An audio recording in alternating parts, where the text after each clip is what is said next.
Siemanko moi drodzy, 31 grudnia, Sylwester Anno Domini 2023, a tym samym ostatni materiał w tym roku na kanale Warcaby. No i jako, że rok się kończy, to czas najwyższy podsumowań planów. Ja dzisiaj przygotowałem dla Was specjalny ranking, specjalne nagrody w 5 kategoriach, przedstawiające najciekawsze momenty warcabowych wydarzeń, partii minionego 2023 roku. Zapraszam do plebiscytu.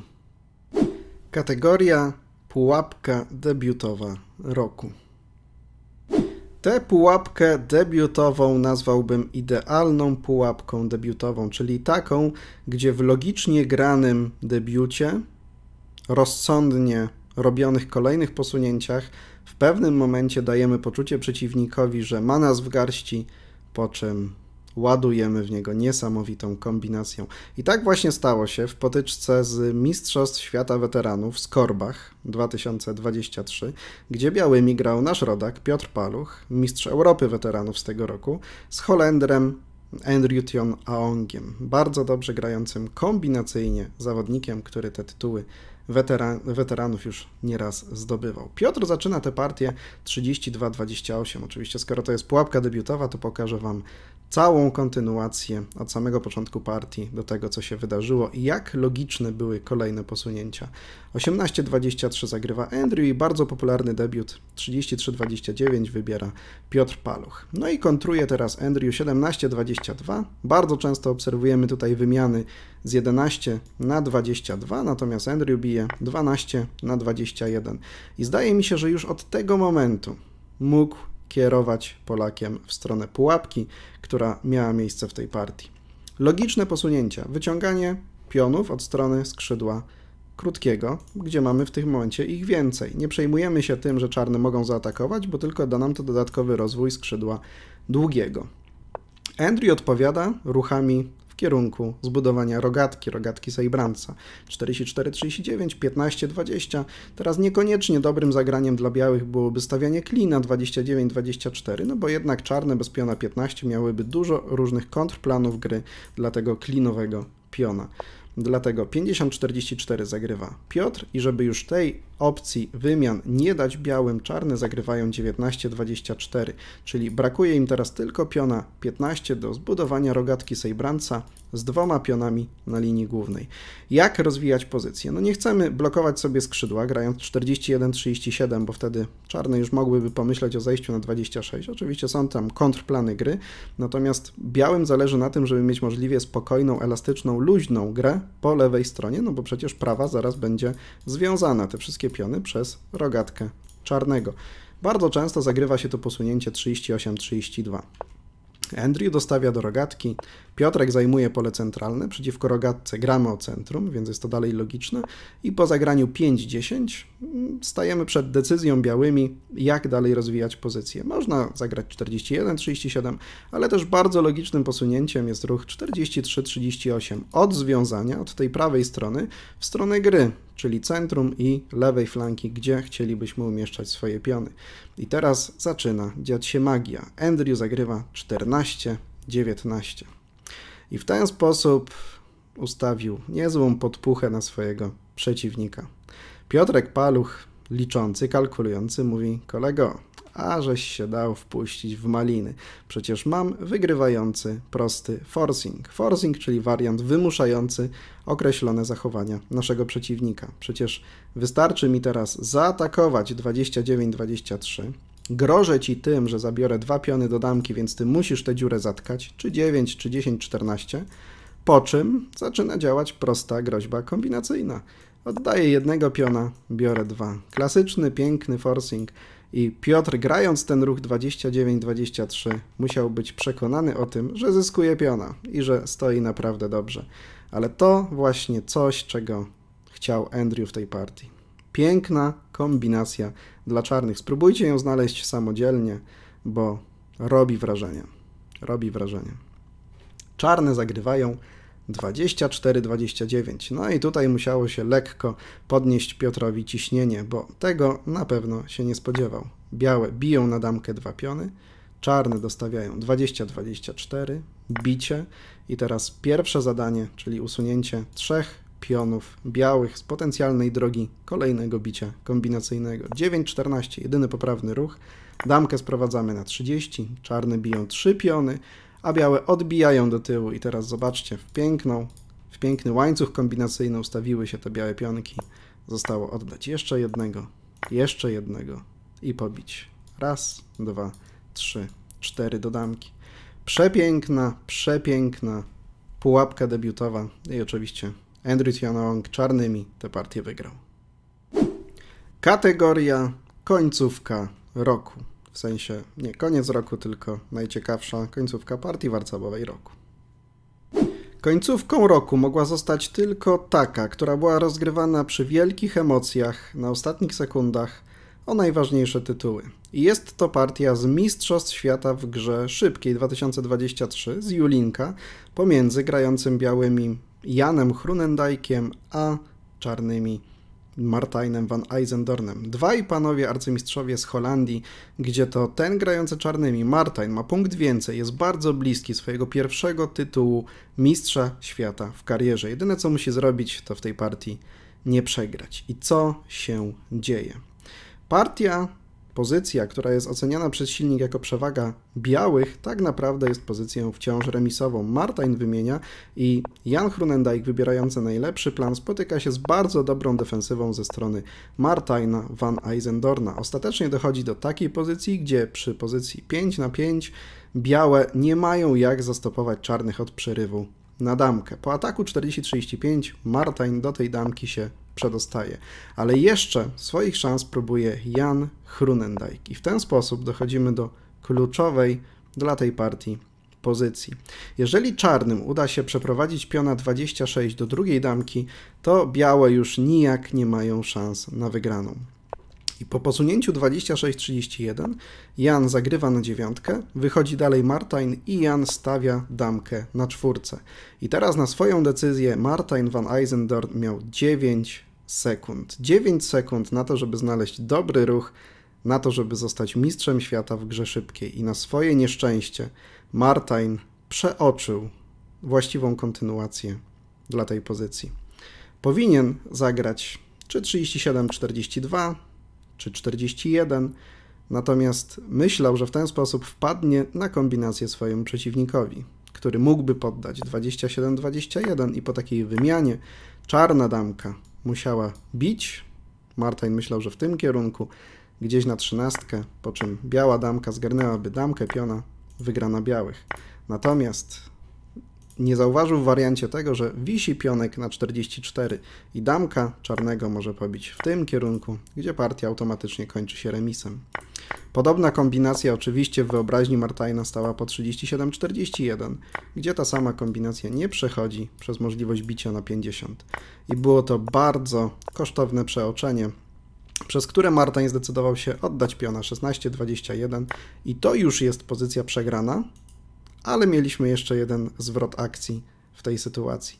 Oczywiście pozycje, gdzie jest po damce i jeszcze kilka pionów na warcabnicy są bardzo trudnymi do obliczeń, ale teraz, kiedy mamy 3 damki, staje się rekordowo trudno, a przy potencjale damki 4 ciężko w ogóle opisać to słowami. I w tej pozycji najlepszym zagraniem dla białych jest zagrać damką 4/10, zaatakować tego piona i to uniemożliwia koniec końców czarnym przedostanie się do drugiej damki. Dlaczego? No bo jeżeli zagrają 37-42, to damka jest na 41 oddawana, odsuwamy, teraz widzimy, że piony 44-22 stoją na jednej linii dwójnika, nie można zbić dwóch i tutaj faktycznie wygrywają białe. Natomiast ten ruch, który zagrał w tym momencie Jan Groenendijk, czyli 18-23, dał jeszcze szansę remisu Martijnowi, a Martijn jej nie znalazł. Należało zagrać 47-33 i po biciu białych bijemy na 17, jednocześnie utrzymując atak na piona 44. I okazuje się, że ten pion, który jest zaganiany na pole 35, jest w końcu ustawiony tak, że nie ma jak uniknąć wymiany 1 za 1, 25-30. Te damki w żaden sposób nie mogą przyjść, białego damki, na linię 48 do 25, żeby tego oddania uniknąć. Natomiast właśnie w tym wariancie, który pokazywaliśmy z zagraniem 4/10, jeżeli tutaj Martań zdecydowałby się na atak na 33, to po odejściu piona 44-40 już nie ma jak dalej atakować, bo ta damka 18 go pilnuje. W efekcie Martań zagrywa w tej pozycji po ataku 18-23, blokując piona na 37. No i teraz, kiedy przeszkadza mu własna damka, przedostanie się nim do pól przemiany damkowej jest bardzo trudne. Wystarczyło Janowi zagrać na 29, odciąć linię trójnika i potencjalny przeryw. Damka czarnych nie może zagrywać ani na 36 wobec prostej łapanki, ani na 47 wobec równie prostej łapanki. Zagrał na 46, no i teraz było to tempo, żeby pion 37 został odcięty przez białą damkę na 47. Nie ma gdzie dalej pójść i po kolejnych dwóch posunięciach Martijn van Eijzendoorn w tej niesłychanie ciekawej końcówce poddaje partię, a Jan Groenendijk został mistrzem świata 2023 w grze szybkiej. Bardzo ciekawa końcówka. Kategoria błąd roku lub jak niektórzy nazywają blunder albo blender roku. W kategorii największego blendera roku wybrałem zagranie, osoby, po której byśmy się takiego zagrania nie spodziewali, ale gdzie cała historia ma drugie dno. No i wybrałem moją partię, ale nie moje zagranie. Zagranie mojego przeciwnika, mistrza Polski 2022, broniącego wtedy tytułu, Filipa Kuczewskiego.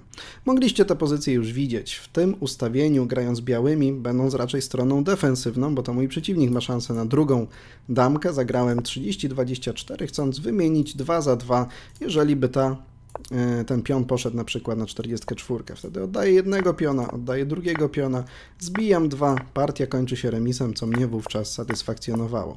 Widząc tę możliwość, Filip zagrywa damką 48/37, odcina tę linię, na którą chciałbym postawić piona 15/10, żeby go oddać. Dlatego ja wtrącam atak 2/13, grożąc zabraniem tego piona. No i teraz Filip, chcąc za wszelką cenę wygrać tę partię po kilku godzinach zmęczenia, zasłania tego piona, zapominając, że w ten sposób uruchamia mi możliwość oddawania 5/10. Oddania 2 pionów, które już nie dają mi remisu, tylko dają mi wygraną. Oddaję pierwszego, oddaję drugiego i teraz robię piękny objazd wokół wszystkich, prawie wszystkich bierek Filipa. To jest przeoczenie, które raczej nie byłoby możliwe zbyt często do obserwowania ze strony tak doświadczonych graczy jak Filip, tym bardziej, że Filip jest świetnym 64-polowcem, świetnie liczy, świetnie kalkuluje. Takie rzeczy zdarzają się niezwykle rzadko. Dlatego właśnie tę pozycję wybrałem w tej kategorii. I to drugie dno, o którym mówiłem wcześniej, mimo tej porażki, jedynej porażki Filipa w turniejach Mistrzostw Polski w ciągu ostatnich 2 lat, Filip i tak potrafił się zmotywować, zmobilizować, powygrywać kolejne partie i obronił tytuł Mistrza Polski, zostając najlepszym polskim warcablistą 2023, więc szapoba za taką postawę. Kategoria partia roku.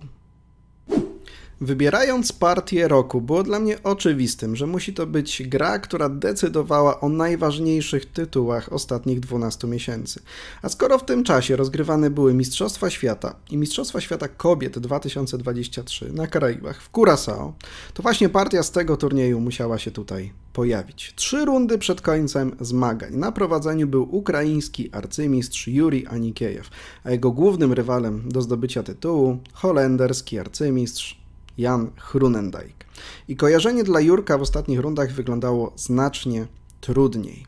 Jego przeciwnikami mieli być 3 holenderscy arcymistrzowie: Martin Dolfing, Kees Thijssen i w ostatniej rundzie Wouter Sipma. Kojarzenie dla Janka wyglądało znacznie luźniej i tam szanse na to, że wygra z nami jedną partię i przy remisach Jurka go dogoni i w efekcie końcowym prześcignie, zostając mistrzem świata, mając lepsze te wskaźniki dodatkowe decydujące o kolejności w tabeli turniejowej, były więcej niż duże. Juri Anikiejew musiał jednego z tych holenderskich arcymistrzów pokonać. I tak w 17, czyli 3. od końca rundzie, mierzył się ze wspomnianym Martinem Dolfingiem. W pewnym momencie doszło do takiego ustawienia, gdzie silnik wskazuje lekką przewagę czarnych, ale ta pozycja jest jak najbardziej do obrony. Natomiast wymaga absolutnie najwyższych zdolności kalkulacyjnych z jednej i z drugiej strony, żeby zakończyła się dla danej strony pozytywnym wynikiem. I w tej pozycji Martin Dolfing zagrywa 42-38 i to się okazuje niedokładnością, a może już nawet błędem, który decydował o wyniku tej partii. Kontynuacja, którą należało wybrać, to 48-43. I teraz, moi drodzy, po zagraniu 8-12, przejściu na 23, wymianie czarnych, czyli podobnej kontynuacji, jaką za chwilę zobaczycie w wariancie, który poszedł, trzeba było znaleźć ruch 47-41. W ten sposób białe broniły się przed groźbą ataku tego klina, bo mając dosyć mocno ograniczone, związane lewe skrzydło, no jednak potrzebują też zabezpieczyć prawą flankę. Tutaj obroną była kombinacja 40-34 i 32-28. Nie trudna, ale znaleźć ją w wariancie to już jest naprawdę trudne i to przerosło możliwości obliczeniowe Martina Dolfinga. Gdyby taka kontynuacja poszła, to nawet białe by z przewagą te partie grały. Natomiast po zagraniu, które miało miejsce w partii, mianowicie wspomniane 42-38, Juri Anikiejew włącza tryb komputera w głowie i gra po prostu perfekcyjnie. 8-12, 28-23, jest wybicie do tyłu.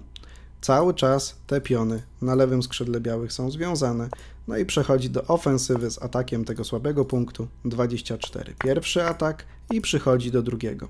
I teraz gdyby białe decydowały się tego piona bronić bezpośrednio, dostawiając 44 na 40, to przykładowo taka kontynuacja mogłaby mieć miejsce. Wyczerpaliśmy ataki, maksymalnie czarnymi osłabiliśmy prawe skrzydło białych, korzystamy z tego potężnego ustawienia, czyli kolumny 2-13 do wymiany klina. I w efekcie po kilku kolejnych posunięciach doszłoby do takiej sytuacji, gdzie ustawiając kolejną kolumnę, czarne by groziły wymianą 30-34 i po prostu przedostaniem się do damki, gdzie białe cały czas mają związane to swoje lewe skrzydło. Nawet tutaj oddanie dwóch pionów za 2 to jest pozycja absolutnie przegrana, gdzie czarne mają kolejnego pionka idącego do damki, a białe mają 2 mniej. W związku z tym, po przyjściu Jurka 10-14, Martin Dolfing już wcześniej musiał sobie przeliczyć, że idzie na wariant kombinacyjny. Zagrywa 33-28 i teraz po ataku Jurka Anikiejewa dzieje się kombinacja. To niesamowity poziom obliczeniowy jednego i drugiego zawodnika, ale szczególnie Jurija Anikiejewa, dlatego że zdecydował się pójść na taką, na pierwszy rzut oka, bardzo niejasną pozycję. On wiedział, że jeżeli tylko pojawia się jakikolwiek cień szans na wygraną, to on musi z tego skorzystać. On musi napisać piękną historię. Swojego kraju, zostając pierwszym ukraińskim w historii mistrzem świata. Teraz oczywiście białe atakują 3-8, to jest dużo lepszy wariant niż iść od razu na 14 z atakiem na linię główną, no bo te dwa piony 2 i 13 po pierwsze są w takiej formacji pętlowej, czyli łatwo będzie próbować sprowadzić tutaj damkę i ją złapać, a druga sprawa jest taka, że po ataku z pola 19 dodatkowo ta damka nie pozwala w najbliższym posunięciu pójść dalej do przodu pionkowi 25 do przerywu, do damki, no bo przecież to teraz będzie główny cel czarnych. 2-7 zagrywa Jurek i wreszcie potem może uruchomić piona 30. Kiedy analizowałem tę partię na Turbo Dumbbassie w silniku Kings Row, który zdecydowanie lepiej liczy końcówki, to oczywiście przewaga nie była tak klarowna, jak teraz pokazuje skan na termometrze po prawej, bo skan pokazuje 2 piony przewagi czarnych. Tam było około 0,4, ale zasymulowałem różne najlepsze rozwiązania, najlepsze ruchy białych. I moi drodzy, ta pozycja jest już pozycją wygraną czarnych, niezależnie od tego, w którym kierunku próbowałyby białe się bronić. Teraz taki wariant, który pokazywał komputer, to było zagranie na 36, próbując wykorzystać te możliwości kombinacyjne, ale nic z tego nie musi sobie robić Juri Anikiejew i po prostu zgodzić się na taką pozycję 4-2, która też się okazuje wygraną dla czarnych. Teraz czarne odchodzą i ta pozycja powinna być wygraną. Nie zagrał w ten sposób Martin Dolfing, zagrał zaś 47-41 z atakiem, no i po kilku kolejnych posunięciach dochodzi do takiego ustawienia, gdzie wymianą do tyłu stwarza bardzo silne groźby Juri Anikiejew. Gdyby teraz Martin Dolfing próbował przyjść 28-50, to jego damka szybko zostanie złapana przez groźbę 7-11 i oddania 11-17, a próbując się przed nią bronić oczywiście i tak się to nie uda. I tak po kilku ruchach ta partia by się skończyła, bo skończyła się trochę wcześniej. Już właśnie po tej wymianie do tyłu Martin Dolfing złożył broń. Myślę, że Jan Groenendijk mógł mieć do niego uzasadnione pretensje, że nie pomógł mu w walce o tytuł Mistrza Świata, ale w ten sposób 2 rundy później najlepszym warcablistą globu został ukraiński arcymistrz Juri Anikiejew. I to jest piękna historia, dlatego że Ukraina nie ma takich zasobów jak Holandia. Mowa oczywiście o zasobach finansowych, treningowych. Ponadto Juri Anikiejew mieszka w okolicach Charkowa, akurat od południowej części miasta, ale mocno jest zaangażowany w to, co się dzieje w wojnie rosyjsko-ukraińskiej. Mocno to przeżywa, mocno to czuje, będąc niemalże 3 kroki od frontu, od głównych wydarzeń. Dodatkowo jego rodzice mieszkają po drugiej stronie Charkowa i przez nich front przechodził. Byli pod, można powiedzieć, wpływem rosyjskim, potem ten front się cofał, więc mając to całe obciążenie tego, co się dzieje, bezpieczeństwo swoich bliskich, jeszcze zdołał pojechać na drugi koniec świata i wbrew wszystkim znakom, wbrew bardzo silnie obsadzonej holenderskiej reprezentacji w tym turnieju, został najlepszym warcablistą świata. Piękna, piękna historia, nadająca się na film. Kategoria kombinacja roku. W kategorii najlepszej kombinacji powinienem był raczej postawić na kombinację, która faktycznie została w partii zrobiona. Ale zdecydowałem się jednak na taką, która mogła być, ale nie została zagrana w partii. W partii Mistrzyni Świata 2023 Wiktorii Motriczko, więc chciałbym, żeby ten film był też takim podwójnym gestem wyrazu uznania w stronę ukraińskich mistrzów świata. I chciałbym, żeby najładniejsza kombinacja tego roku pokazywała piękno warcabów w czystej postaci. Moi drodzy, w tej pozycji Wiktoria Motriczko grająca białymi z Anastazją Głuszko, ze swoją rodaczką, mogła w przepiękny sposób wygrać tę partię. Kto nie widział tej pozycji, to zachęcam do próby samodzielnego rozwiązania, bo te już pokazuję na ekranie.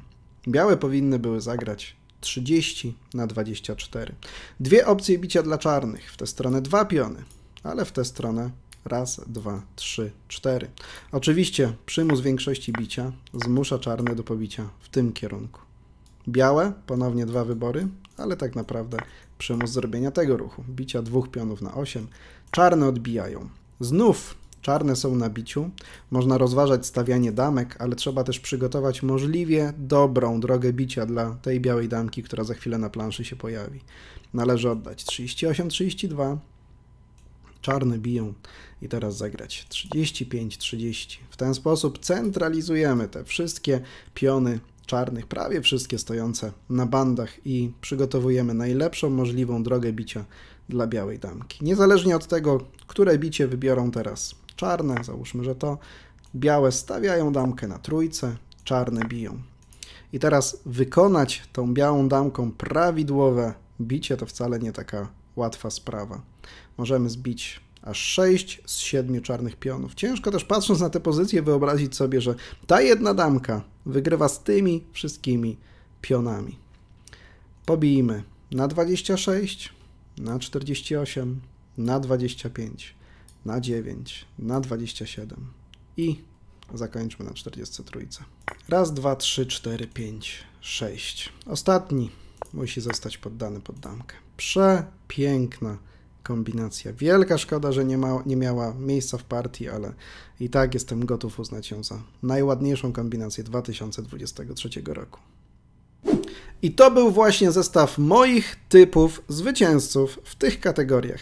Jeżeli macie własne sugestie, kto w tych kategoriach powinien wygrywać, albo chcielibyście dodać do takiego plebiscytu kolejne kategorie, to koniecznie dajcie mi znać o tym w komentarzu. Rok 2023 kończy się za kilkanaście godzin i z tej okazji chciałbym Wam w nowym, nadchodzącym 24 roku życzyć wszelkiej pomyślności i rzecz jasna sukcesów warcabowych. Do zobaczenia w 2024.